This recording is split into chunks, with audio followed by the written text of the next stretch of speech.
Before I begin my remarks, I want to acknowledge that it was 5 years ago today when a white supremacist walked into Mother Emanuel Church in Charleston, South Carolina, and slaughtered a friend of mine, Clemente Pinckney, and 8 other parishioners.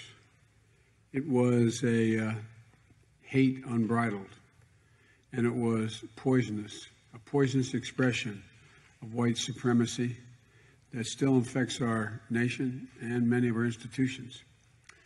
And of the dangers we face as a society if we don't root out this corrosive and deadly ideology.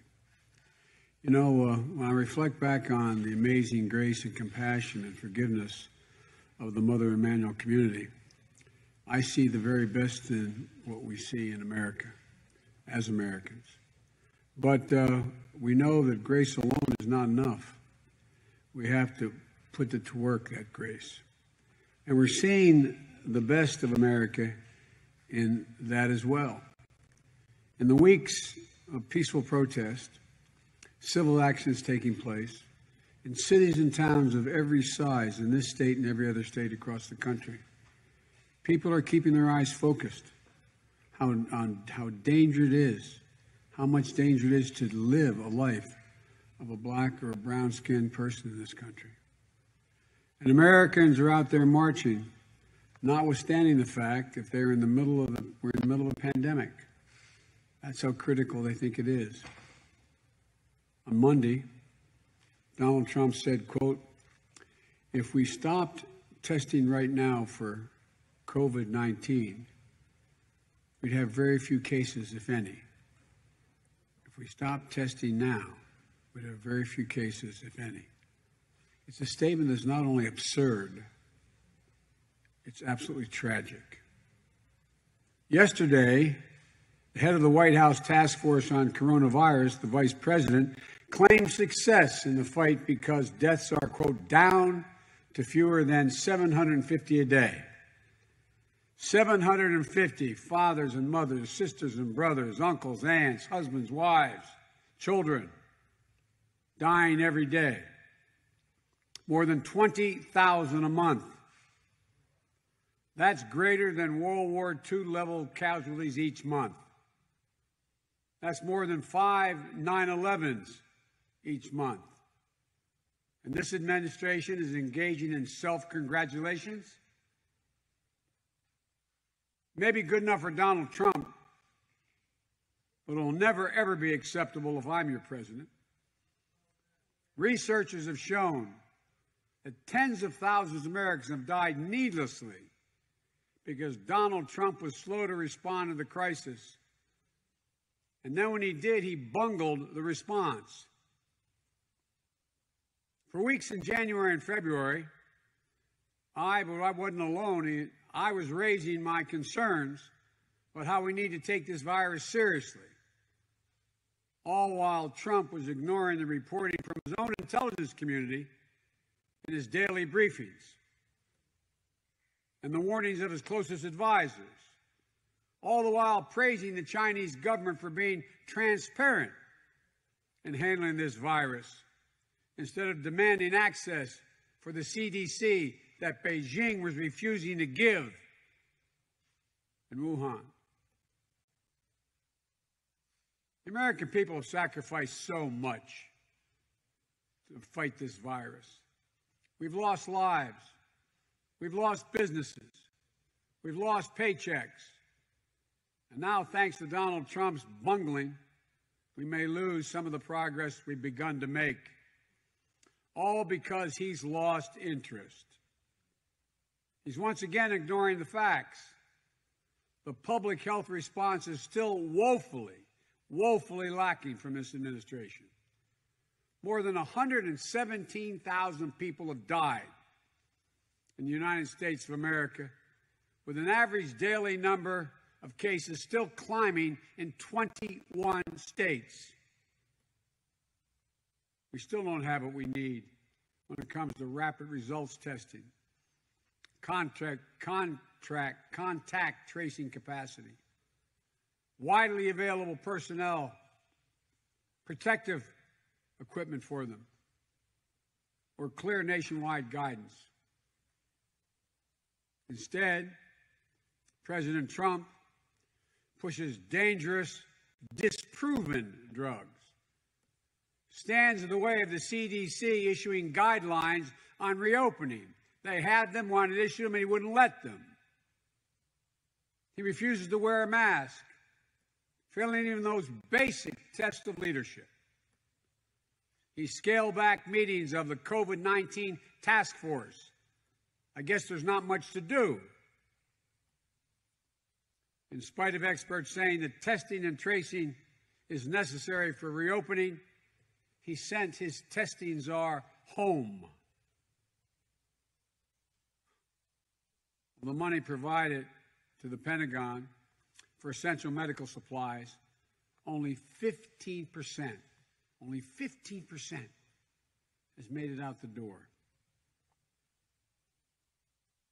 Donald Trump wants to style himself as a wartime president against this invisible enemy, the coronavirus. Unlike any other wartime leader, he takes no responsibility. He exercises no leadership. Now he's just flat surrendering the fight. Instead of leading the charge to defeat the virus, he just basically waved a white flag and has retreated. He's so eager to get back on his campaign, to his campaign rallies, that he'll put people at risk, as everyone's pointed out, in violation of the CDC guidelines that still warn against large gatherings, as long as he's going to allow this to happen. But he's ready to do it as long as, notwithstanding CDC guidance, as long as the people showing up sign a waiver promising they'll not hold the campaign liable. Oh, man.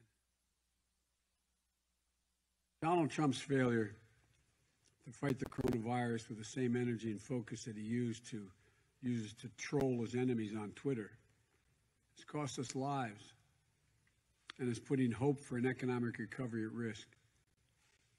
Job numbers and retail sales were better than expected in May, and that's great news for the country.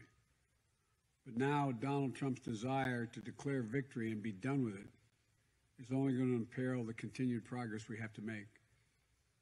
Our economy is still sputtering, with more than 20 million people unemployed and no clear guidance from the federal government for what businesses need to do to reopen safely, efficiently, and generate a strong recovery. No, this isn't a debate about whether to reopen. It's about how we make reopening work for everyone. The employees at the White House, they get daily COVID-19 tests. They know they're safe before they go to work, and they know their coworkers are safe. They have the confidence to resume their lives. But workers across the country aren't asking for daily testing. They're just asking for regular, reliable access to tests. Don't they deserve that? So it's not that Donald Trump doesn't recognize the importance of testing. It's that he's not up to the task or doesn't care. And now he's seemingly decided he doesn't even want to try. But just like he couldn't wish COVID-19 away in March, just like he couldn't tweet it away in April, he can't ignore it away in June. So I have some basic questions for President Donald Trump. What are you going to do to make sure every worker has access to regular testing so they have the same confidence to go into a store or go back to work that White House staffers have? Why are you leaving schools and child care centers to navigate the uncertainty all on their own without an effective guidance and resources that they need to protect the kids and their communities? Why don't you enforce the OSHA standards for worker protection during this global pandemic? Why is it the mainstream lending program created more than 2 months ago by the Congress to help struggling small businesses only open for registration to lenders 2 days ago and still hasn't distributed a single penny? Why don't you just close the names, Mr. President, of the businesses who received a total of $500 billion in taxpayers' funding? Why are they being hidden? How many cronies got bailouts? How many donors? How many big businesses didn't need it? What business had to shut down because they were denied funding in April? What businesses didn't get special approval that others got by a nod from the top? Why did you get rid of the watchdog, Mr. President? Why did you get rid of the watchdog appointed to oversee every dollar distributed, an inspector general? Why did you get rid of that person the Congress passed? What are you trying to hide? It's a bad management on top of bad planning, on top of neglect. And it's totally unacceptable for a great nation like ours. Folks, here's the truth. The pandemic is still here. It's going to be here for the foreseeable future until we get it under control or until we have safe and proven, widely available vaccine. COVID-19 is a fact of nature. We have to deal with this virus and everything that comes with it. We have to deal with it head on, honestly. Tell the people the truth. Paraphrase Franklin Roosevelt in the Depression. The American people can handle anything. Just tell them the truth.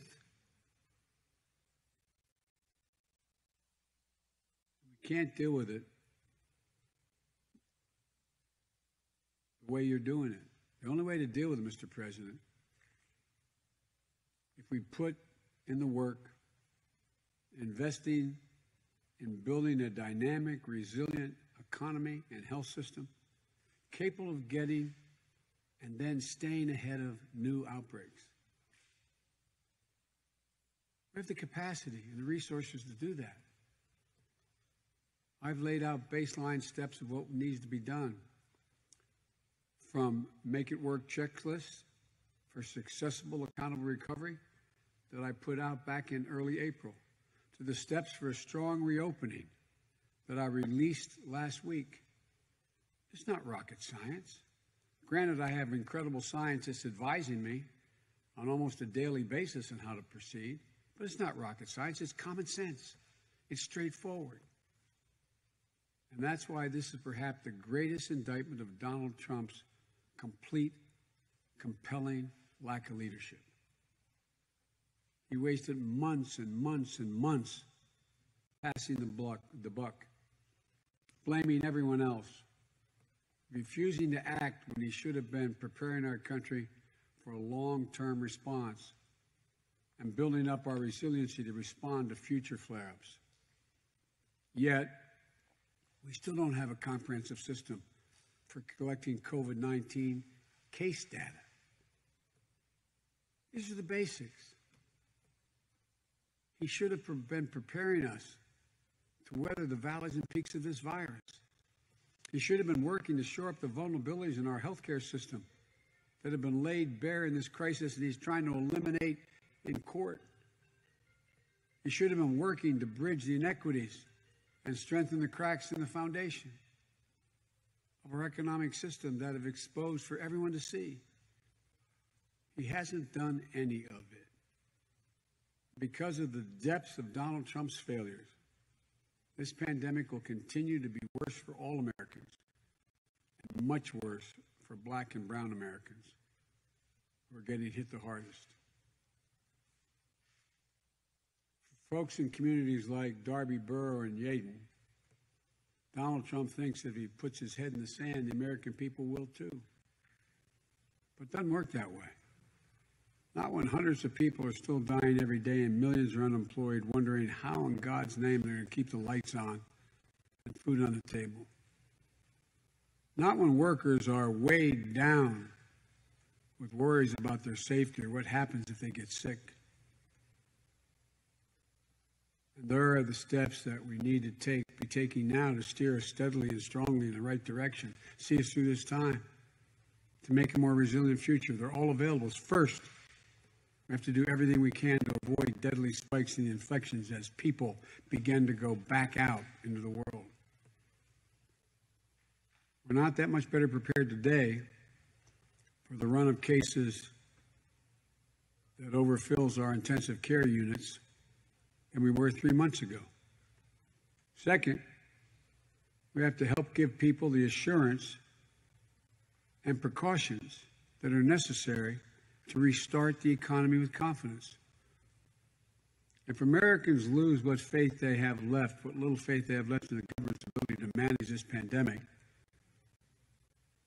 we'll see much deeper and longer-lasting economic impacts than and with even greater repercussions for people's well-beings.